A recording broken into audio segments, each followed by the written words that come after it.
Itong troso na to, ilang taon na yan?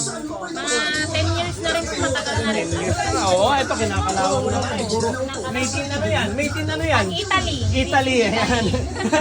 Oo, made in Italy dahil puro tali na, oh. Oh, ganun pa,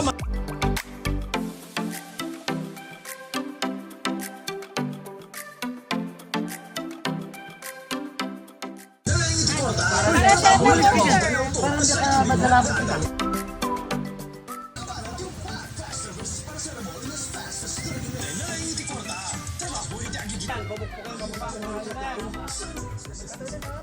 pwede yan.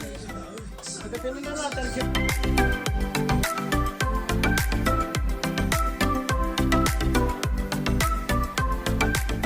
dito, ito pa, may bahay pa dito. Ilan sila dyan?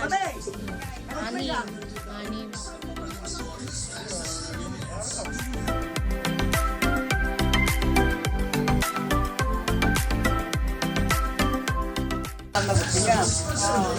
Ayun, maraming tubig. Pugasan pa lang ng isang bahay yan, hindi pa yung iba. Thank you!